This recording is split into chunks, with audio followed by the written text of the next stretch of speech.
මහත්ඵලයි මානිසංසයි. ඉතින් භාග්‍යතුන් වහන්සේගේ අසිරිය කියන එක කියලා නිම කරන්න පුළුවන් දෙයක් නෙවෙයි. ඒ ආශ්චර්ය කියලා නිම කරන්න පුළුවන් දෙයක් නෙවෙයි. මේ ලෝකේ ආශ්චර්ය කියලා යමක් තියනවාද? ඒ සියලු ආශ්චර්යයන්ගෙන් ආශ්චර්යයේ සම්පින්ඩේ තමයි භාග්‍යතුන් වහන්සේ. ආශ්චර්ය මනසෝ ආශ්චර්යවත් මනස රත්නය. ඉතින් පුදුමේ ඒ ආශ්චර්ය සම්බුදු නොවි සිටියේදීම ප්‍රකට වුණා. බුදු කෙනෙක්ගේ ආශ්චර්ය ගැන කවර කතාවද? බුද්ධත්වයට පත්වෙන්න කලින්ම හිතපු විදිහ, ක්‍රියා කරපු විදිහ, ප්‍රතිපදාව හඳුනා ගැනීම මහා ආශ්චර්යයක්. ගුරුවරයෙක් නැතුව, කියලා දෙන්න කෙනෙක් නැතුව, කිසිම හෝදුවාවක් නැතුව මේ ධර්මය අවබෝධ කළා කියලා යමක් ඇද්ද? ඒකාන්තයෙන් ආශ්චර්යයි. අද අපි කතා කරන්නේ ඒ වගේ පුදුම සහගත දෙයක්. මොකන්ද? අපි එක දේශනාවෙන් ඉගෙන ගමු. මේ දේශනාවේ නම මහා සච්චක සූත්‍රය. චූල සච්චක සූත්‍රය අපි අහලා තියෙනවා ගොඩක්. මහා සච්චක සූත්‍රය අහන්න ලැබෙනවා අඩුයි. අපි අහලා බලමු මොකද්ද මේ කියලා. ඒ දවස්වල භාග්‍යතුන් වහන්සේ විශාලා මහනුවර කූටාගාර ශාලාවේ වැඩ සිටියේ. භාග්‍යතුන් වහන්සේ සිවුරු පොරවගෙන පාත්‍ර සිවුරු අරගෙන විශාලා මහනුවර පිණ්ඩපාතේ වඩින්න සූදානම් වුණා විතරයි. ඈතින් නිගණ්ඨනාථ පුත්‍රගේ ශ්‍රාවකෙක් වුණ නිගණ්ඨ පුත්‍ර සච්චක කියන මහා වාදියා අර කණු හෙල්ලෙන්න වාද කරන්න තරම් මේ කටකාර සච්චක ඈතින් එනවා. මේ දැක්ක අපේ ආනන්දයන් වහන්සේ. භාග්‍යවතුන් වහන්සේට කියා හිටිනවා, ස්වාමීනි ආන නිගණ්ඨ පුත්‍ර සච්චක එනවා. ඔය පුජ්‍යලයා හොඳ කතාකාරයා. මහා පඬිතයා. බොහෝ ජනයා හොඳයි කියලා හිතාගෙන ඉන්නේ. ස්වාමීනි ඒ වුණාට ඔය පුජ්‍යලයා බුදුරජාණන් වහන්සේගේ දොස් කියන්න කැමති කෙනෙක්. සද්ධර්මයේ දොස් කියන්න කැමති කෙනෙක්. සංගරුවනේ දොස් කියන්න කැමති කෙනෙක්. ස්වාමීනි භාග්‍යවතුන් වහන්සේ ඔය පුජ්‍යලයා කෙරෙහි අනුකම්පා කරලා මොහොතක් වැඩ හිටින්න. දැන් පිණ්ඩපාතේ යන්න සූදානම් වුණා විතරයි. ඇත්තටම මේ මිනිසු පිළිගත් කටකාර චරිතයක් තුනුරුවන් කෙරෙහි අපහැදුනොත් ඉවරයි. එයා බොහෝ දෙනා අපහදවනවා. තේරුණා නේද පින්වත්නි? මේ මිනිස්සෙකුට ලැබිච්ච හැකියාව අයහපැත්තට ගියොත් ඉවරයි. අයහපත් පැත්තට. ඒ වගේම හැකියාවක් තියෙන කෙනෙක් යහපත් පැත්තකට යමු වුණොත් ඒකත් විශාල ලාභයක්. ඉතින් ලෝකයේ කෙරෙහි කාරුණික වූ මහා කරුණා නිධාන වූ ආශ්චර්ය මනස රත්නය වූ මගේ බුදුරජාණන් වහන්සේ කරුණාවෙන් වැඩ හිටියා.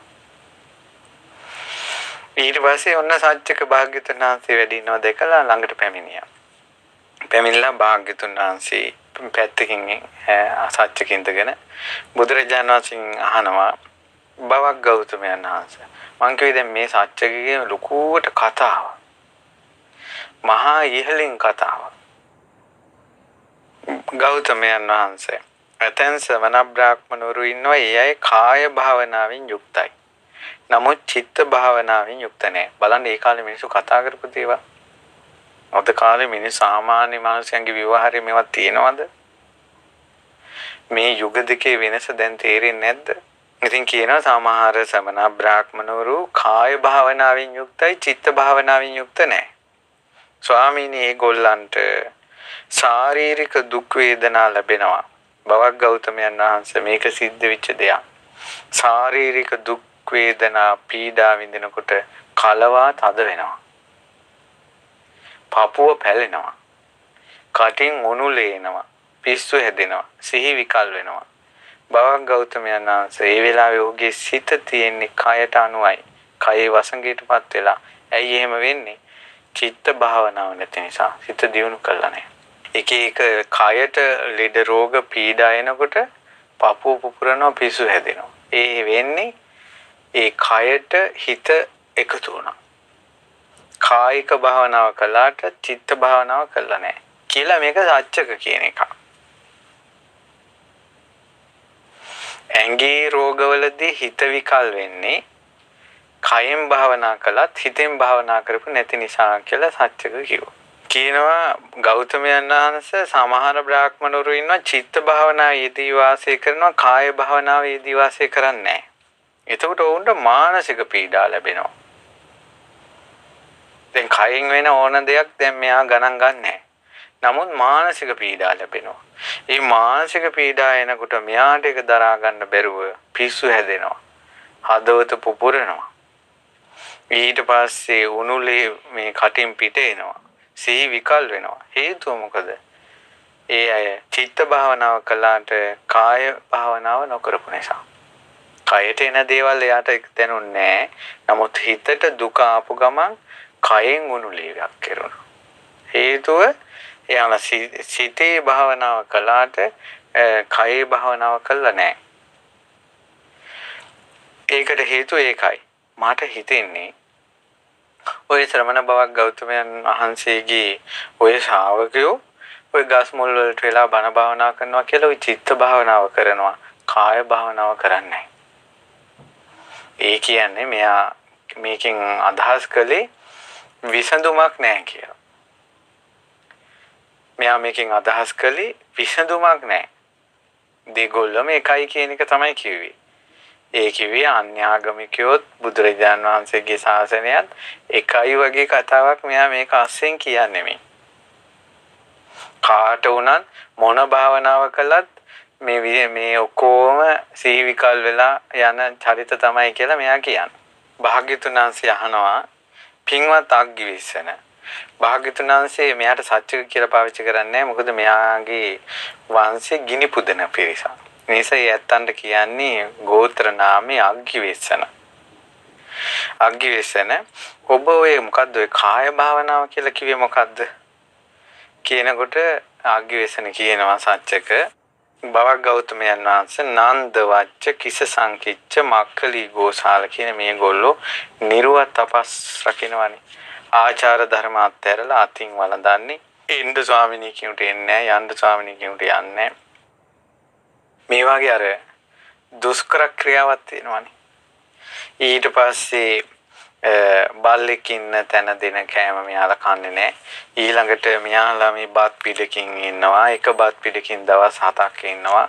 මහා දුෂ්කර ප්‍රතිපදා තියෙනවානේ කාලේ. ඕන්න ඕක තමයි කාය භාවනාව. බුදුරජාණන් වහන්සේ එකපාරම ඇහුවා අග්ගිවිස්සන ඔය ශරීරයට දැඩි දුක් දිදී ඔය විදිහට කරන ප්‍රතිපදාව ඔය තාපසෝ හැමදාම කරනවද? ඊට පස්සේ කෝනේ නෑ මේ ගෞතමයන් වහන්සේ ඔහොම කරලා ටික කාලයකට පස්සේ හොඳට කනවා. කාලා හොඳට ඇඟ මහත් කරගෙන ඇඟේ තෙල් ගතිය ආවට පස්සේ ආයෙත් අරක කරනවා. එතකොට බුදුරජාණන් වහන්සේ වදාලා අග්ගිවිස්සන කලින් තිබුණ දුෂ්කර ක්‍රියාව අත්හැරලා පස්සේ කන බොන දේවල් දිහා බැලුවම ඔවුන්ගේ කාය භාවනාව විදිහට තියෙන්නේ මේ ඇඟ මහත් වෙන එකයි කෙට් වෙන එකයි විතරයි නේද කිව්වා. ඇඟ මහත් වෙනවා කාලෙකදී කෙට් වෙනවා. ඒක තමයි යාළගේ භාවනාව. අග්ගිවිස්සන හරි. දැන් චිත්ත භාවනාව කිව්වේ මොකද්ද? දැන් අර ඉස්සෙල්ලා කිව්වනේ කාය භාවනා, චිත්ත භාවනා. දැන් චිත්ත භාවනා කියන්නේ මොකද්ද කියලා අහනකොට සාච්චක නිහඬ වුණා. සත්‍යකට අර චිත්ත භාවනාව කියන එක විස්තර කරගන්න බෑ. බුදුරජාණන් වහන්සේ කියනවා සත්‍යකට පින්වත් අග්ගිවිස්සන ඔබ දැන් කාය භාවනාව කියලා එකක් කිව්වා. ඒක ආර්ය විනය තුල කාය භාවනාව නෙවෙයි. අනික අග්ගිවිස්සන ඔබ කාය භාවනාව දන්නේත් නැහැ. චිත්ත භාවනාව දන්නේ නැහැ කියන එක ගැන කවර කතාවද? ඒ නිසා අග්ගිවිස්සන කැමැතිද කාය භාවනාවයි චිත්ත භාවනාවයි කියන එක මම විස්තර කරලා දුන්නොත් අහන්න කැමැතිද? මේ භාග්‍යතුන් වහන්සේ ගෞතමයන් වහන්සේ මට කියලා දෙන්න මම අහනවා. ඒ කාලේ මිනිස්සු හරි විවෘතයි මිනිස්සු. යමක් ඉගෙන ගන්න කැමැති. ඊට පස්සේ එහෙනම් හොඳයි මට කියලා දෙන්නකෝ. භාග්‍යතුන් වහන්සේ වදාලා අග්ගිවෙසන නොදියුණ කයකුයි නොදියුණ සිතකුයි ඇති කෙනෙක් වෙන්නේ කොහොමද? කියන්නේ හිත වඩන්නේ නැතුව, හිත දියුණු කරන්නෙත් නැතුව, කය දියුණු කරන්නෙත් නැතුව ඉන්නේ කොහොමද? අග්ගිවෙසන අශෘතව පෘතජ්ජනේකට ඒ කියන්නේ මේ ජීවිතය අවබෝධ කරන ධර්මයක් අහලා ඊට අනුව හිතන්නේ නැති කෙනාට තමයි අශෘතව පෘතජ්ජනයා කියන්නේ. ජීවිතය අවබෝධ වෙන ධර්මය අහලා ඊට අනුව ජීවිතය ගත කරන්නේ නැහැ. අශෘතව පෘතජ්ජනයෝ හැම තැනම ඉන්නේ. මෙයාට උපදිනවා සැප වේදනාවක්. ඒ සැප වේදනාව ඉපදුනාට පස්සේ ඒ ස්පර්ශ සැපයට මෙයා සරාගී වෙනවා. හිතේ රාගෙත් එක්ක මොහු වෙනවා කයට සැපක් ආපුවම. සැප සරාගී බවට පත් වෙනවා. ඔහුගේ සැප වේදනාව නැති වෙලා යනවා. ඔන්න සැපේ ආපු ගමන් රාගෙත් එක්ක මොහු වෙලා දැන් මෙයා මේකෙන් ආස්වාදෙ විඳිනවා. මේක නැති වෙලා යනවා. හැම වෙලාවෙම සැපකින් එක දිගට තියාගන්න බෑනේ. මේක නැති වෙනවා. නැති වෙනකොට හිතට දුක එනවා. හිතේ වේදනාවෙන් යුතු ස්පර්ශයක් ලැබෙනවා. එතකොට ਉਹ ශෝක කරනවා, කලන්තය හදා ගන්නවා, වැළපෙනවා, පපුවේ අත් ගහ ගන්නවා, සිහි විකල් වෙනවා. හරිනේ. මනුස්සයන්ට තියෙන්නේ කයට සැපක් එනකොට ශා කියලා විඳිනවා. හිතට දුකක් එනකොට වැළපෙනවා. පින්වත් අග්ගිවෙසන ඔහුට ලැබුණේ සැප වේදනාව ඔහුගේ සිත යට කරගෙන ගියේ කය දියුණු කරපු නැති නිසා, නොදියුණු කයක් තිබ්බ නිසා. දුක් වේදනාව වෙනකොට හිත යට කරගෙන ගියේ නොදියුණු හිතක් තිබ්බ නිසා. මේක පුදුම සාගත දෙයක්. මේ ලස්සන වචන දෙකක් තියෙනවා. ඒ තමයි සැපේ යාල්ලන්නේ කායානුපස්සනාව නැති නිසා. දුකට හිත යට වෙන්නේ චිත්තානුපස්සනාව නැති නිසා. ඊට පස්සේ ඒක දේශනා කරනවා පින්වත් අග්ගිවෙසන යම් කෙනෙකුට ওই දෙපැත්තෙන්ම වේදනා ලැබෙද්දී ඒ කියන්නේ නොවැඩුණ කය ඇති නිසා සැප වේදනාව සිත යට කර ගැනීමත් නොවැඩුණ සිත නිසා දුක් වේදනාව සිත යට කර ගැනීමක් ඇද්ද? පින්වත් අග්ගිවෙසන අභාවිත කයක් තියෙනවා, අභාවිත සිතක් තියෙනවා කියන්නේ ඔකට. සැප වේදනාවට හිත යට කිරීමෙන් තේරෙන්නේ යාගේ කය කායානුපස්සනාවක් නැහැ. දුක් වේදනාවට හිත යට වෙනවා කියන එකෙන් තේරෙන්නේ යාගේ චිත්තානුපස්සනාව නැහැ. මිසක්කාර කන බොන දේවල් එක්ක නෙවෙයි. අග්ගිවෙසන දියුණු කරපු කයක්, වඩපු කයක්, වඩපු හිතක් තියෙනවා කියලා කියන්නේ සුතවත් ආර්ය ශ්‍රාවකයාටත් සැප වේදනා එනවා. ඒ සුතවත් ආර්ය ශ්‍රාවකයාට සැප වේදනාව එද්දී සැප වේදනාව විඳිනකොට ඒකට සරාගී වෙන්නේ නැහැ. ඒ සැප ගැන සරාගී බවට පත් වෙන්නේ නැහැ. ඔහුගේ ඒ සැප වේදනාව නිරුද්ධ වෙලා යනවා. සැප වේදනාව නැති වෙලා දුක් වේදනාව උපදිනවා. ඔහු ඒ දුක් වේදනාව විඳිනකොට ශෝක වෙන්නේ, කලන්තය හදාගන්නේ, වැළපෙන්නේ, පපුවට අත් ගන්නෑ, සිහි විකල් කරගන්නේ. ඒකට හේතුව අග්ගිවෙසන උපන් සැප වේදනාව ඔහුගේ සිත යට කරන්නේ නැත්තේ ඔහුගේ කය දියුණු නිසා. ඒ කියන්නේ කායानुපස්සනාව යට තියෙනවා. උපන් වේදනාවෙන් ඔහුගේ සිත යට කරන්නේ නැත්තේ දියුණු කරපු සිතක් තියෙන කෙනා. මේ දෙපැත්තෙන්ම උපදින වේදනා, ඒ කියන්නේ කයට සැපක් එද්දී ඒ සැපට යට වෙන්නේ නැත්තේ, හිතට දුකක් එද්දී ඒ දුකට හිත යට වෙන්නේ නැත්තේ කයේ භාවනාව, සිතේ භාවනාව තියෙන නිසා. ඔන්න ඔය විදිහට භාවිත කාය, භාවිත චිත්ත කියන දෙක තේරුම් ගන්න කිව්වා. බවක් ගෞතමයන් වහන්සේ මම බොහෝ පැහැදුනා. බවක් ගෞතමයන් වහන්සේට දියුණු කරපු කයකුත් තියෙනවා, දියුණු කරපු හිතකුත් තියෙනවා. මේ මිනිස්සේ ඇත්තටම පැහැදුනා. අර කියනකොටම තේරුණා මේ කන බොන ඒවත් එක්ක නෙවෙයි තියෙන්නේ මේක කියලා. එකපාරම හිතුනේ දෙතිස් මහා පුරුෂ ලක්ෂණයන්ගෙන් සුසැඳි net සංගලේ කොනකවත්, රෝම කූපයකවත් දුකක් නැති මගේ බුදුරජාණන් වහන්සේ දැක්කා. දැකලා හිතුණා ඔබ වහන්සේට නම් භාවිත කාය තියෙනවා, භාවිත චිත්ත තියෙනවා. බුදුරජාණන් වහන්සේ වදාලා ඒකාන්තයෙන් අග්ගිවෙස්සන ඔබ විසින් කරුණු බලවත්වගෙන. කියන්නේ ඔක හොඳටම හිතලම ඔබ කිව්වා භාග්‍යතුන් වහන්සේට භාවිත කයක් තියෙනවා භාවිත සිතක් තියෙනවා කියලා. මම ඔබට කියන්නම්. පින්වත් අග්ගිවෙස්සන නමුත් මම මේ ගැන ඔබට කියන්න කැමතියි. පින්වත් අග්ගිවෙස්සන මම යම් දවසක කිස්රැවුල් කපා කසාවත් ඇඳගෙන ගීගෙන් නික්මිලා මේ පැවිදි ජීවිතයටපත් වුණාද?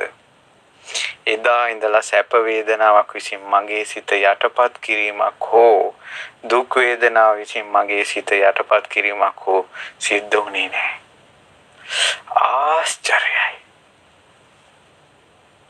සම්බුදු කෙනෙක් ගැන කවර කතාවද?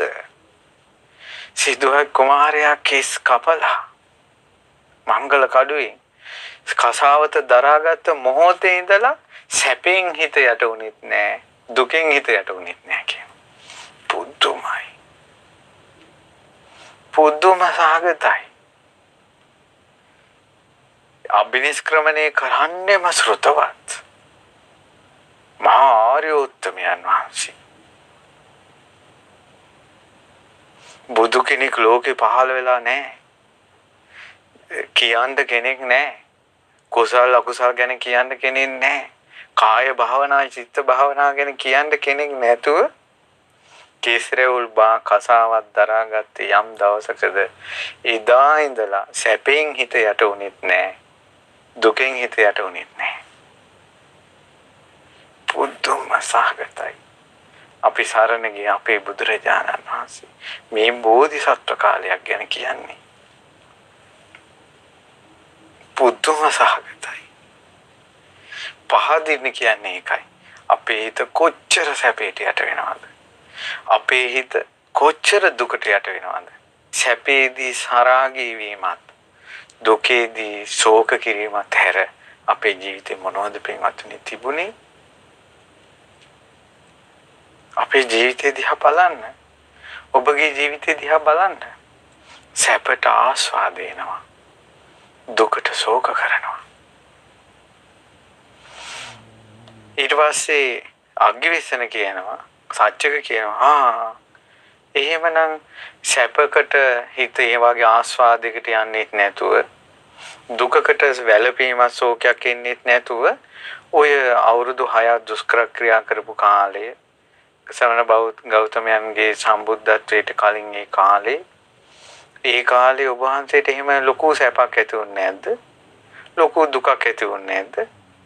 මං හිතන්නේ සැප සිත යට කරන සැප සිත යට කරන දුක ඔබ වහන්සේට ලැබෙන්නේ නැතු ඇති. පින්වත් අග්ගිවෙස්සන සත්‍යකට කියනවා පින්වත් අග්ගිවෙස්සන මොකද නැත්තේ? පින්වත් අග්ගිවෙස්සන මං සම්බුද්ධත්වයට පත් වෙන්න කලින් සම්මා සම්බුදු නොවි බෝධිසත්ව කාලේ මගේ හිතට අදහසක් ආවා. ගෙදර ඉඳලා නම් මේක කරන්න බෑ කියලා. ගිහි ජීවිතේ බොහෝ බාධා සහිතයි. පිරිපුම් බඹසර රකින්න බෑ. ආකාශයේ වගේ නිදහස් නිරවුල් ඒ උතුම් පැවිද්ද මට වටිනවා කියලා මං අම්මා තාත්තා අඬද්දී ඥාතීන් අඬද්දී කඳුළු සලද්දී මං කෙසරවුල් බාන පැවිදි වුණ කෙනෙක්. පැවිදි වුණාට පස්සේ මං කිං කුසල ගවේසි. කුසල් කියන්නේ කුමක්ද කියලා මං සොයාගෙන ගියා. ආලාර කාලාම ළඟට ගිහිල්ලා මං ඒ ධර්මයේ හැසිරුණා. ආලාර කාලාම මාහට කියලා දුන්නා ආකින්චඤ්ඤායතන සමාධිය ගැන. මම මොහොතින් ඒ සමාධිය ඇල්ලුවා. ඊට පස්සේ ආලාර කාලාමගෙන් ඇහුවා මං ඔච්චරයිද දන්නේ? අනේ ඔච්චරයි දන්නේ. මම මේක අවබෝධ කළා කියන ආලාර කාලාම කිව්වා අපි දෙන්නගේම දැනුම සමානයි. අපි මේ පිරිස හදාගෙන ඉමු කියලා. මං හිව්වේ පිරිස නෙවෙයි. ජාති ජරා මරණ නිදහස් වෙන තියා. අමා නිවන. මා සිවුදේ මෙතන නැති නිසා අග්ගිවෙස්සන මං එතන අත්හැරියා. උද්දක රාම පුත්‍ර මුණ ගැහුණා. රාම පුත්‍ර උද්දකට ඒ රාමයෝ සමවැදුණු නේව සංඥා නා සංඥායතන සමාධිය කියලා තිබුණා. මං ඒ නේව සංඥා නා සංඥා සමාධියට සමවැදුණා. රාමපුත්‍ර උද්දක නීව සංඥා නා සංඥායතන සමාධිය සංවැදිලා හිටියේ නැහැ. තාත්තා තමයි සංවැදුනේ. රාමපුත්‍ර උද්දක කිව්වා අපි තාත්තා සංවැදුන සමාධියට ඔබ වහන්සේ සංවදිනවා. ඔබ වහන්සේ අපේ ගුරුවරයා කියලා. මම ගුරුවරයෙක් හොයාගෙන ගිය තැන ඔහු මගේ ශිෂ්‍යයා වෙලා මාව ගුරු තනතුරේ තිබ්බා. මම හැබැයි ඒව හොයාගෙන ගිය කෙනෙක් නෙවෙයි. නිවන සොයාගෙන ගිය කෙනෙක්. මං එතනත් අත්හැරියා. පින්වත් අග්ගිවේසන මං ඒ විදිහට නිවන සොයාගෙන යද්දී මට හිතුණා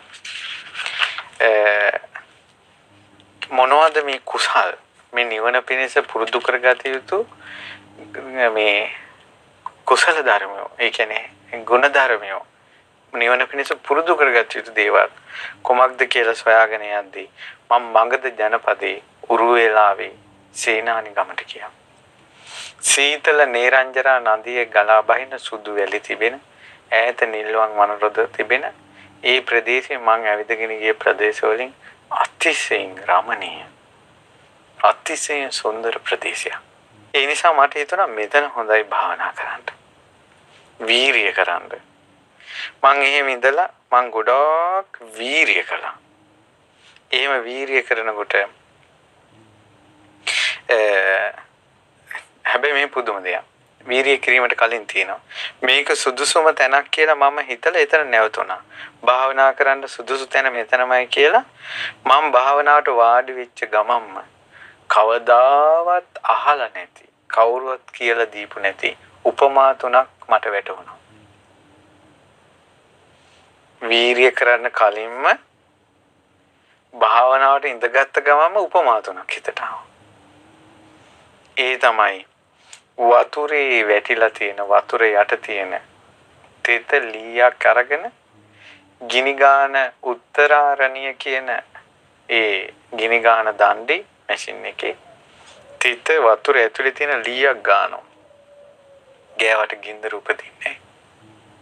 ආන්නේ වගේ යම් සමන බ්‍රාහ්මණවරු කාමයේ ඉඳගෙන කාම සැපේ විඳ විඳම නිවනක් හොයනවා. හිතිනුත් කාමයේ, ගතිනුත් කාමයේ.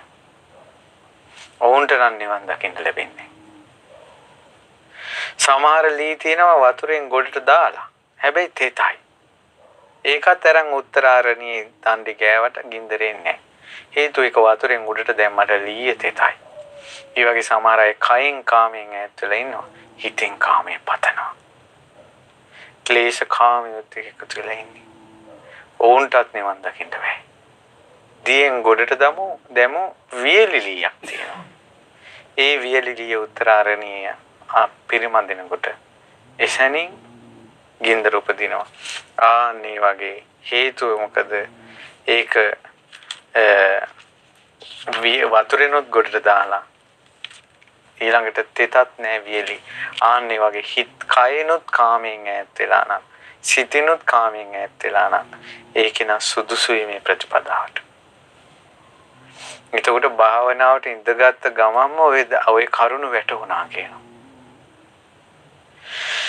ඉතින් මම කල්පනා කළා පින්වත් අග්ගිවේසන මට හිතුණා මම මෙන්න මේ විදිහට ප්‍රධාන වීරිය කරන්න ඕන කියලා. දැන් අපි පසුගිය කාලේ ධර්ම දේශනාවලින් සම්බුද්ධත්වයට පත් වෙන්න කලින් දුෂ්කර ක්‍රියාව ගැන ඒ අවුරුදු 6 කොහොමද ගත කළේ කියලා එක එක ක්‍රමෙන් කියලා දුන්නා. භාග්‍යතුන් වහන්සේ දේශනා කරපු විස්තරي. එක ක්‍රමයක් තමයි විතර්ක දෙපැත්තකට දදා බල ඉඳලා තියෙනවා.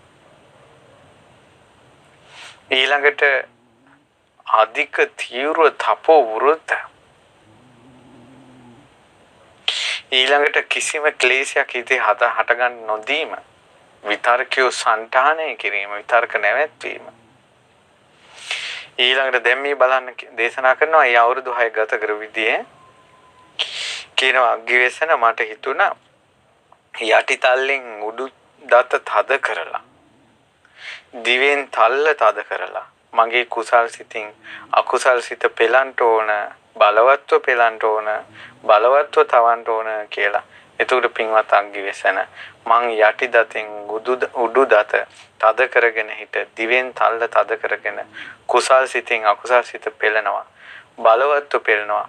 තදින් තවනවා. පින්වත් අග්ගිවේසන මං ඒ විදිහට යටි දතෙන් උඩු දත තද කරගෙන දිවෙන් තල්ල තද කරගෙන කුසල් සිතින් අකුසල් සිත පෙළනකොට තදින්ම පෙළනකොට තදින්ම තවනකොට මගේ කිහිලි වලින් දාඩිය වැగిරෙන්න පටන් ගත්තා. මට පුදුමයි මේ කාරණාව කියනකොට විතර්කය හිතට එන අකුසල් විතර්ක දුරු කරන ක්‍රම පහක් තියෙනවා. එකක් තමයි වෙන කුසල් සිතක් සිතන එක. ඒක හරි ගියේ නැත්තම් අකුසල් සිතේ ආදීනව හිතන එක. ඒකත් හරි ගියේ නැත්තම් අය අකුසල් සිතවිල්ල හිතන්න නැතුව අරින එක. ඒකත් හරි ගියේ නැත්තම් අකුසල් සිතේ මුල මුලට සිහි කිරීම. ඒකත් හරි ගියේ නැත්තම් ඒ යටි දතෙන් උඩු දත තද කරගෙන මේ කරන වීරිය. ක්‍රම පහක් තියෙනවා. මහා බෝසත්වෝ පස්වෙනි එකම තමයි ඉස්සෙල්ලාම කරලා තියෙන්නේ. කිසිම සිතුවිල්ලකට එන්න දෙන්නේ නැතු. කිහිලි වලින් දාඩිය දානවා. අපේ හිතත් එක්ක මෙහෙම අපි කවදාවත් සටන් කරලා තියෙනවද? අපිට එන රාග සිතුවිලි, ද්වේෂ සිතුවිලි, මෝහ සිතුවිලි, ඊර්ෂ්‍යා සිතුවිලි, එකට කිරීම සිතුවිලි, ප්‍රේම සිතුවිලි, බැඳීම සිතුවිලි, කාම සිතුවිලි මේවත් එක මෙහෙම සටන් කරලා තියෙනවද ජීවිතේට එක වතාවක්? අග්ගිවේසන මගේ හිතත් එක්ක මං සටන් කරනකොට කිහිලි වලින් දාඩිය දැම්මා. පින්වත් අග්ගිවේසන ඒ කාර්යයට මේ වගේ දෙයක්. ඒ සටන කරනකොට බලවත් කෙනෙක් ගොඩාක් දුර්වල මිනිහෙක් හිසෙන් හරි කඳෙන් හරි අල්ලගෙන පෙළෙනවා නම් බලවත්ව පෙළෙනවා නම් බලවත්ව තවනවා නම් පින්වත් අග්ගිවේසන මමත් ওই විදිහට තල්ල තද කරගෙන අකුසල් සිත් පෙළෙනකොට මගේ කීලි වලින් දාඩිය දාන්න ගත්තා. පටන් ගත්තු වීරිය ඒ විදිහටම තිබ්බා. හිත හැකිලුනේ නැහැ. සිහිය පීඨලා මුලාවක් නැතුව තිබ්බා. නමුත් ඒ වගේ දුක් විඳගෙන බලවත්ව වඩන වීරියෙන් කයට පහර වදිනකොට මගේ කය වෙහෙසටපත් වෙලා ගියා. කය නොසන්සුන් වෙලා ගියා. පින්වත් අග්ගිවේසන මට ওই විදිහේ බරපතල දුක් වේදනා විඳලා ඒ දුක් වේදනාවෙන් මගේ හිත යට උන්නේ. ඔහොම විඳලවත් මං ශෝක කරේ නැති කෙනෙක්. වැළපුන්නේ නැති කෙනෙක්. අනේ කියලා කියපු නැති කෙනෙක්. ආශ්චර්යයි මගේ බුදුරජාණන් වහන්සේ. පින්වත් අග්ගිවේසන. එතකොට මට මෙහෙම හිතුණා. මම දැන් අප්‍රාණික ධානය වඩන්න ඕනේ. එහෙම කියලා අග්ගිවේසන මං කටින්වත් නහයෙන්වත් ආශ්වාස ප්‍රාශ්වාස කරන්නේ නැතුව හිටියා. එතකොට පින්වත් අග්ගිවේසන මගේ කටිනුත් නාසයෙන්ුත් ආශ්වාස ප්‍රාශ්වාස නොකර ඉන්නකොට කන් වලින් හුලම් පිට වෙද්දී මහා සද්දයක් කන් වලින් හුලම් ගියා. අපිට ඔය වෙලා තියෙනවා. ජීවිතේට එක දවසක් වෙලා තියෙනවා. ඒක හරියට කම්මල් කරුවෙක් මයින්හමකින් පිඹිනකොට එන සද්ද වගේ කන් දෙකෙන් හුලම් ගියා කියනවා. මං ওই විදිහට කටිනුත් නාසයෙන්ුත් හුස්ම හෙලීම නවත්තලා දැම්මට පස්සේ මහා හුලං කනෙන් පිට වුණා. මගේ වීරිය ওই විදිහටම තිබ්බා. ওই විදිහට දුක් විඳිද්දී, ওই විදිහට කයට පහර වදිද්දී, කයට මහන්සිය දැනෙද්දී, කයේ සංසිඳීම නැති වෙද්දී පින්වත් අග්ගිවේසන ওই දුකින්වත් මගේ හිත පෙළුන්නේ අයියෝ කියලා හිතුන්නේ. ශෝක කළේ නැහැ. දුකක් කියලා හිතුවේ නැහැ. ඒ හිතේ දුකෙන් කය හිත පෙළුන්නේ. ජීවිතේට කළා තියෙනවද අපි? හිතලවත් තියෙනවද? පුළුවන් දේවල්ද අපිට? මේ විනාඩියක් කුසුම හිරුණොත් මැරෙයි කියලා හිතෙනවනේ. විනාඩියක් කුසුම හිරුණොත් මැරෙයි කියලා හිතන්නේ හිත ශෝක කරානේ. මහා බෝධිසත්වයෝ ශෝක කළේ නැහැ. හිත යට උන්නේ. පින්වත් අග්ගිවේසන මට හිතුණා තව දුරටත් අප්‍රාණික ධානය වඩනවා කියලා. අග්ගිවේසන ආශ්වාස ප්‍රාශ්වාස නවත්තලා මම නැවැත්තුවා. කටිනුත් හුලං යන එක වැළැක්වුවා, නායනුත් වැළැක්වුවා, කනිනුත් වැළැක්වුවා.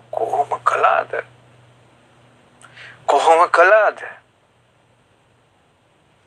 මං කටින් නාසයෙන් කන් වලින් ආශ්වාස ප්‍රාශ්වාස වළක්වලා අග්ගිවේසන මං ওই විදියට ඉන්නකොට මගේ වාතේ කිපිලා හිස් මුදුන පෙලන්න ගත්තා. හරියට අග්ගිවේසන ශක්තිමත් පුරුෂේ තියුණු උලක් කරන් ඔළුවට ගහගෙන යන්නේ. ඒ වගේ තමයි කටිනුත් නාසයනුත් කන් වලිනුත් තුලන් ගන්න නැතුව පිට කරන්න නැතුව තියෙනකොට මගේ කය ওই විදිහට බලවත්ව පෙරුණා. ඒත් අග්ගිවේසන මගේ හිත යට වුණේ. ශෝක කළේ නැහැ. අයියෝ කියලා හිතුන්නේ. අනේ කියලා හිතුන්නේ. කේන්දිරිලි නැහැ. මහා බෝධිසත්වය. අග්ගිවේසන. එතකොට මට හිතුණා මං තව දුරටත් අප්‍රාණික ධ්‍යානෙ වඩනවා. කියලා පින්වත් අග්ගිවේසන කටිනුත් නාසයනුත් කන් වලිනුත් ආශ්වාස ප්‍රාශ්වාස වළක්වලා ඉන්නකොට මං පුදුමාකාර විදිහේ මට ඔළුවේ කැක්කුමක් හටගත්තා. පින්වත් අග්ගිවේසන ඒක මේ වගේ දෙයක්. ශක්තිමත් මිනිසෙක් ලොකු ලණුවක් අරගෙන ඔළුවට තදට හිර වෙන්න ඔතලා තද කරනවා වගේ ඔළුවට ඔතලා තද කරගෙන දෙපැත්තෙන් අදිනවා වගේ ලොකු වේදනාවක් හිස පුරන වේදනාවක් ආවා. ඒ කය ওই විදිහට විඳවද්දී හිතට ශෝකය ආවේ නැහැ. හිත යට වුණේ. අග්ගිවේසන මට හිතුණා තවත් දුරට අප්‍රාණික ධ්‍යානෙ වඩනවා. කයනොත් නාසයනොත් කටිනොත් කන් වලිනුත් ආශ්වාස ප්‍රාශ්වාස වළක්වලා ඉන්නකොට බඩ ඇතුලේ වාතය කිපුණා. දැන් එකක් ඉවරුන්ට එකක් නෙමෙයි මේ ඔක්කොම එකට එනවා. බඩ ඇතුලේ වාතය කිපුණා. පින්වත් අග්ගිවේසන හරක් මරණ මිනිහෙක් හරි ගෝලෙක් හරි තීනු ආයුධයක් අරන් හරකගේ බඩ කපද්දී හරකට යම් වේදනාවක් දැනෙනවා කියලා හිතන්න.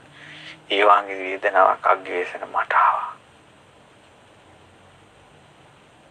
මම වීරිය නතර කළේ නෑ. පටන් ගන්නකොට තිබ්බ වීරිය මැදක් තියෙනවා අවසානයේ තියෙනවා. ඒ විදියට වීරිය කළ කය වෙහෙසෙද්දි පෙලෙද්දින්වත් මගේ හිත නම් යට වුණේ නෑ. ශෝක කළේ නෑ. අනේ කියලා නෑ. කේන්දිරි ගාලා නෑ. සරණ යන්න පින්වතුනි මගේ බුදුරජාණන් වහන්සේ. ශාස්ත්‍රඥ වහන්සේ සරණ යන්න මේ බෝධිසත්ව කාලේ අපි කොච්චර කේන්දිරි ගාද ඉන්නේ. කොච්චර වැළපි දින්නේ. අනේ කියා දෙන්නේ. අපි සරණ ගිය ශාස්ත්‍රඥ වහන්සේගේ අසිරිමත් ජීවිතයේ දෙස බලන්න. පින්වත් අග්ගිවේසන මට හිතුණා තව දුරටත් අප්‍රාණික ධ්‍යානෙ වඩන්න ඕන. තව එක දිගට ආයෙ නතර කිරිලි නෑ. හුස්ම ගන්නලි නෑ. කයෙන් හුස්ම ගන්න මේ ඇත්තු කෝටියකගේ කාය ශක්තිය තියෙන කෙනෙක් කළා මිසක් වෙන කෙනෙක් නම් මැරිලා වැටෙනවා මොහොතේ. කටිනුත් නාසයනුත් කන් වලිනුත් හුස්ම ගන්නේ නැතකොට එලන්නේ නැතකොට පින්වත් අග්ගිවේසන මට ඇති වුණා මගේ කය පුදුම 10ක් ගින්නක් දෙවිල්ලක්. ඒක හරියට ශක්තිමත් පුරුෂයෝ දෙන්නේ දුර්වල මිනිසෙක් අල්ලගෙන ගිහලා අඟුරු වලකට දානවා කියලා හිතන් රත් කරනවා කියලා හිතන් අඟුරු වලේ ආන්නේ වගේ මට ඉච්චර කායික දෙවිල්ලක් ආවා. ඒත් මගේ වීරිය මං අතහැරියේ නෑ. එක විදිහටම හිත වීරිය සිහිය තිබ්බා. ශෝක කළේ නෑ. හිත යට වුණේ නෑ. අනේ කිව්වේ නෑ. කේන්දිරි ගෑවේ නෑ. පින්වත් අග්ගිවේසන එතකොට දෙවිවරු මාව දැකලා මෙහෙම කිව්වා. අයියෝ ශ්‍රමණ ගෞතමයන් වහන්සේ අපවත් වෙලා. සමහර දෙවිවරු කිව්වා නෑ ශ්‍රමණ ගෞතමයන් වහන්සේ අපවත් වෙලා නෑ. දැන් තව චුට්ටකින් අපවත් වෙයි. ඊට පස්සේ තව දෙවිවරු කිව්වා නෑ අපවත් වෙලා නෑ. ඔය රහත් වෙලා වෙන්න ඇති කියලා දෙවිවරු කිව්වා. ඒකට ඒ කියන්නේ ඒ බෝධිසත්වයන්ගේ ඒ ජීවිතේ මේ තියෙනවද නැද්ද කියලා දෙවි කෙනෙකුටවත් හිතන්න බෑ. ඊළඟට මේ මිනිස්සෙක්ද කියලා දෙවි කෙනෙකුටවත් හිතන්න බෑ. දෙවිවරු හිතුවා මේ රහත් වෙලා එක්කෝ. ඒ මහ ලෝකේ මිනිස්සුන්ට හිතන්න බෑ මොකද්ද මේ කියලා. ඒකේ ස්වභාවයට කියන්න තියෙන අප්‍රාණක ධානය. අප්‍රාණකද මේ කොහොමද මේවා කළේ? කවුද කියලා දුන්නේ? මේ අකුසල් තවනවා. මේ ලෝකෙ කොහොමද අපි දන්නේ? දෙවි කෙනෙකු දෙවියෙක්වත් දන්නේ. ලෝතර සම්මා සම්බුද්ධත්වයට පත් වෙලා තමයි බුදුරජාණන් වහන්සේ තමයි ඒ ස්වභාවයට නමක් දැම්මේ අප්‍රාණක ධානය. කිසිම ලෝකෙ කිසිම යෝගියෙකුට කිසිම තාපසයෙකුට මෙවැනි තපසක් නැහැ. කරලා නැහැ. පින්වත් අග්ගිවේසන මට ඊට පස්සේ හිතුණා මං සම්පූර්ණයෙන් ආහාර නවත්තනවා. එහෙම හිතනකොට දෙවිවරු කිව්වා ඔව් එහෙම බෑ. ආහාර නැවැත්තුවොත් අපි ඕජාව ඇතුල් කරනවා ශරීරයට. ඒතර කල්පනා කළා එහෙම වුණොත් මගේ උත්සාහය අසාර්ථකයි කියලා මම හරි ආහාර ගන්නවා ඕජාව ඇතුල් කරන්න එපා කියලා. දිවුරු වලක්වලා මම ආහාර ටික මිට ගානේ වගේ දාන ඉස්සලා ගත්තා. පස්සේ මොන් ඇට වතුර, කොල්ලු වතුර, කඩල වතුර, මෑට වතුර වගේ ওই වගේ දේවල් ගත්තා. ඉතින් මං ওই විදිහට ආහාර අඩු කළා ආහාර ඩිංගිත්තක් ගන්න පටන් ගන්නකොට මගේ ඇඟපත කෙට්ටු වෙන්න ගත්තා. අතපය ආසීතික කියන වැල් පුරුක් වගේ වුණා. කළු වැල් පුරුක් වගේ වුණා. ආහාර අඩුකමින් එහෙම වුණේ. මගේ තට්ටම ඔටුවෙකුගේ පාසටහන් වගේ වුණා. ආහාර අඩුකම නිසා එහෙම වුණේ. මගේ කොඳු ඇට පෙළිය වට්ටනාවලී කියන වැල් වගේ උස් පහත් වුණා. ආහාර අඩු නිසා. දිරපු ශාලාවක වහලේ පරාල තියෙන එහාට මෙහාට උස් පහත් වෙලා මේ වගේ වුණා. ආහාර අඩු නිසා. පපුවේ ඇට ටික පෙනුනේ කොච්චරද කියනවා නම් ඒ වගේ. අර මේ පාත් වෙච්ච යටලී වගේ. ඒ වගේ මගේ ඇස් ගැඹුරු ලිඳක තියෙන වතුර ඩිංගිත්තක් වගේ ඇස් යටට ගිහලා පෙනුනේ. ඊට පස්සේ ඔක්කොමනේ ආහාර අඩුවෙන් ගත්ත නිසා හිසේ සම මැලවිලා රැලි වැටිලා අමුවෙන් කඩලා අවුවට වේදිලා දාපු මැලවිලා ගිය ලබු ගෙඩියක් වගේ වුණා. ආහාර අඩුවෙන් ගත්ත නිසා බඩේ හැම පිරිමදිනකොට කොඳු ඇට පෙළිය අහුණා. කොඳු ඇට පෙළිය පිරිමදිනකොට බඩේ හැම තමයි අතට අහුනේ. පින්වත් අග්ගිවේසන ආහාර අඩු නිසා. එතකොට මං ඔහොම නැගිටිනකොට එතනම මං කැරකිලා වැටුණා. වැසිකිලි කැසිකිලි කරනකොට වැටුණා. ආහාර අඩුවෙන් ගත්ත නිසා. ඇඟේ තියෙන රෝම කූප මාවිල් කේස් කැලවිලා වැටුණා. ආහාර අඩු නිසා. මිනිස්සු කිව්වෝ දැන් සමන බවක් ගෞතම කළු වෙලා. කාටි කිව්ව නෑ ඔය රන් මම පැහැවෙන්න ඇති. කාටි කියනවා නෑ ඔය අඳුරු පැහැවෙන්න ඇති. ඒ කියන්නේ බෝධිසත්වයන් ඇඟේ පාට මොකක්ද කියලා මිනිස්සුන්ටවත් හිතන්න බෑ. ඇඟේ පාටත් මොකක්ද උනා. අග්ගිවේසන මට හිතුණා අතීතේ යන් ශ්‍රවණ බ්‍රාහ්මණේ හිතාමතා ශරීරයට දුක් දෙනවනම් මීට එහා දෙන්න දුකක් නැහැ. අනාගතේ කෙනෙක් දුකක් දෙනවනම් ශරීරයට මීට එහා ශරීරයට දුකක් දෙන්න නැහැ. වර්තමානයේ මහා තරම් මේ දීපු දුක තරම් දෙන්න දුකක් නැහැ. මෙහෙම ගිහිල්ලත් මට සත්‍ය අවබෝධ වුණේ. මේ වෙනත් ක්‍රමයක් තියෙයි දෝ කියලා. සිතූ සැනින් මට මතක් වුණා පුංචි කාලේ දඹරුක් සෙවණේ වැඩු ආනාපාන සති භාවනාව. මේ නිවනට මඟ දෝ කියලා සිතනකොට එසැනින්ම හිතේ පිහිටියා මේ තමයි ඒකාන්තයෙන් නිවනට මාවත කියලා. ආනාපාන සති. එතකොට මං ඒ භාවනාව මට කරන්න බෑ කය දුර්වල නිසා. මම පොඩ ආහාර ගන්නකොට පස්වග භික්ෂුන් මාව අතහැරලා ගියා. ඒකාන්තයෙන් සම්බුදු වෙනවා කියලා ඇඟිල්ලක් උස්සපු කොණ්ඩඤ්ඤ බ්‍රාහ්මණයාත් මාව අතහැරලා ගියා. පාර වැරදුනා කියලා. ඊට පස්සේ මම හොඳට කය දැන් කයෙන් ආහාර නිසා කය ප්‍රකෘතිමත් වුණාට පස්සේ පළවෙනි ධානය වැඩුවා. විතක්ක ਵਿਚාර ප්‍රීති සුඛ සහිත. මේ තරම් කිසිම කාමයකින් ලබන්න බැරි සැපයක් පළවෙනි ධානයෙන් ලබන්නේ. එවැනි සැප වේදනාවක් විඳිද්දිවත් අග්ගිවේසන මගේ හිත යට උන්නේ. කියලා හිතන්නේ. පුතුමයි නැද්ද පින්වත්නි? ඊළඟට මම දෙවෙනි ධ්‍යානෙ වැඩුවා. තුන්වෙනි ධ්‍යාන. තව ඉදිරි ධ්‍යාන වල කොච්චර සැපේද? කිසිම දෙයකින් මගේ හිත යටුන්නේ නැහැ. මං එහෙම බලද්දී පින්වත් අග්ගිවේසන මට පෙර ජීවිත පෙනෙන ඥානය පහළ වුණා. පුබ්බේ නිවාසානුස්මති ඥානය. කල්ප ගණන් සංවට්ට විවට කල්ප ගණන් හැම දෙයක්ම පෙනෙද්දී ශා කියලා ඒ ඥානෙ මුල් කරගෙනවත් මගේ හිත යටුන්නේ නැහැ. බුදු කෙනෙකුට වචනයක් කියනකොට කොච්චර සැලකිලිමත් වෙන්න ඕනේද? මෙච්චර විස්තරයක් කියන්නේ අග්ගිවේසන කිව්වා, සත්‍යක කිව්වා ඔබ වහන්සේ හිත යට වෙන සැප දුක් විඳලා නැතුව ඇති කියලා. භාග්‍යතුන් වහන්සේ ආශ්චර්ය නැහැ කියලා මිනිස්සේ කොන කෑ ගහගෙන ගියා පහුගිය දවස්වල. ඒ වචනේ බරපතලකම්. භාග්‍යතුන් වහන්සේ ඒකාන්තයෙන් ආශ්චර්යයි.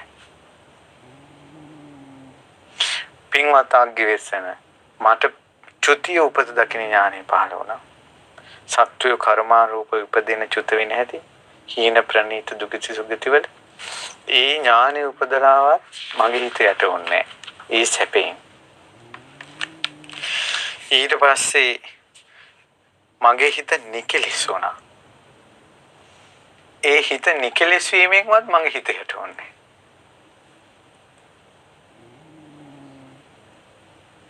පුදුමයි. සමාධියක් නැති කෙනෙකුට සමාධියක් ඉපදුනාට පස්සේ කොච්චර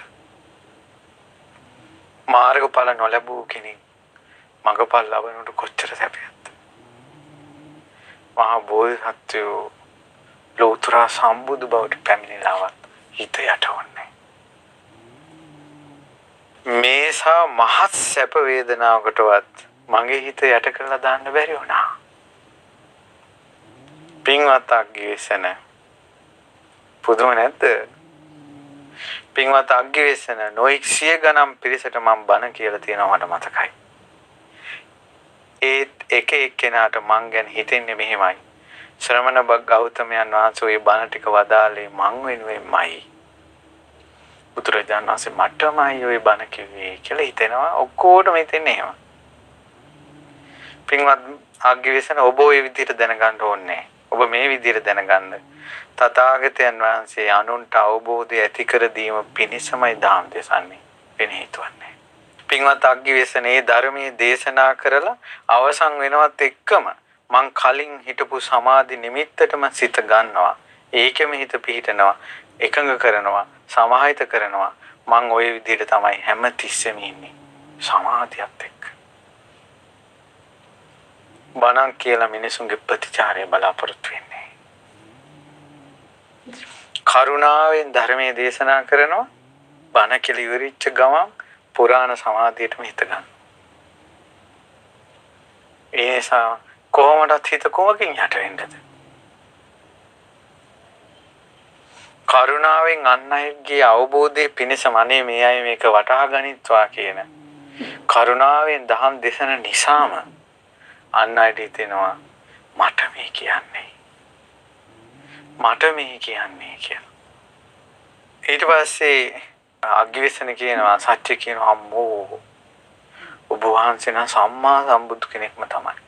ඊට පස්සේ මෙයා දැන් මොකටද මෙයා මිත්‍යා දෘෂ්ටික මිනිසයානේ. මෙයා එකපාරම ඔබ වහන්සේ දවල් නේම හැතපෙනවද? දැන් මේක ASCII අහක යන කතාවක් ආවා. ඔබ වහන්සේ නම් සම්මා සම්බුදු කෙනෙක්. ඒත් ඔබ වහන්සේ දවල් හැතපෙනවද? ඊට පස්සේ කියනවා ඔව් අග්ගිවේසන මට මතකයි. පායන කාලේ අන්තිම මාසයේදී පිණ්ඩපාත කරගෙන දානේ වැළඳුවට පස්සේ දෙපොට සිවුර හතරට නමලා සකස් කරගත් ආසනිය මත දකුණු ඇලියට හැරිලා සීනුවණින් ටිකක් සැතපෙනවා. මට මතකයි මං එහෙම සැතපෙලා තියෙනවා. බවක් ගෞතමයන් වහන්සේ සමන බ්‍රාහ්මණවරු ඔය කියන්නේ නිදා ගන්නවා කියන්නේ මුලාවටපත් වුණා කියන එකනේ. ඊට පස්සේ කියනවා නෑ අග්ගිවේසන කෙනෙක් ඔච්චරකින් මුලා නිදාගත්ත පමණින් මුලා වුණාද? ඇහැරලා ඉන්න නිසා මුලාව නැද්ද කියලා ඕම හොයන්න බෑ. පින්වත් අග්ගිවේසන ඔය මුලා වෙන්නේ කොහොමද නැත්තේ කොහොමද කියලා දෙන්න අහන්න පුළුවන්ද?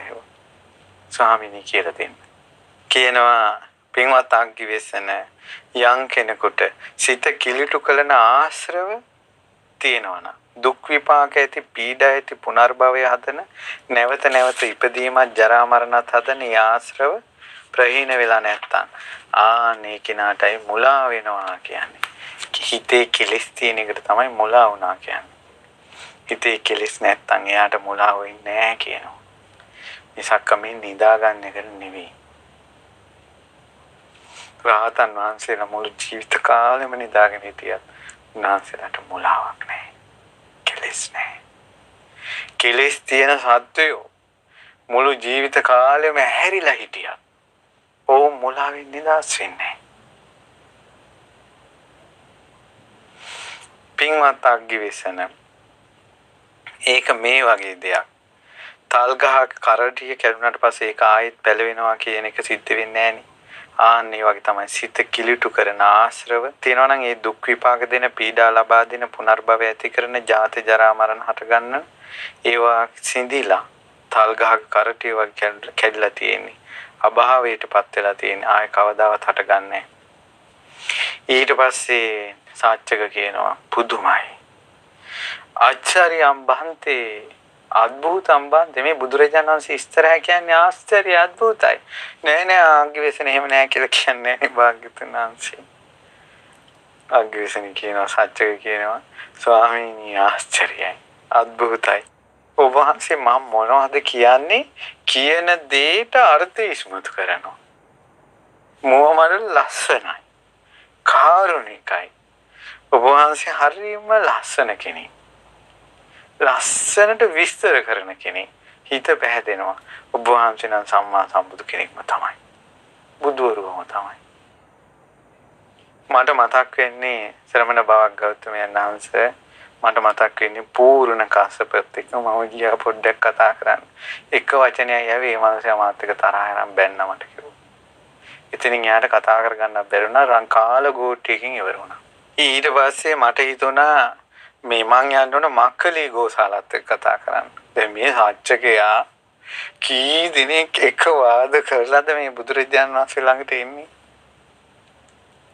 සාච්චකට පුදුමයි. යන්න තරින් බයිනවා සාච්චකට. වෙන එකක් ඇදලා කාලගොටියක් ඇදලා වරෙව් ගහපියව පොල්ලකින් තීලා පන්නපියව මේ සාච්චකයා කියලා තමයි රණ්ඩු වෙන්නේ. ඒ තැනක භාග්‍යවතුන් වහන්සේ පිපුණ නෙළුමක් වගේ.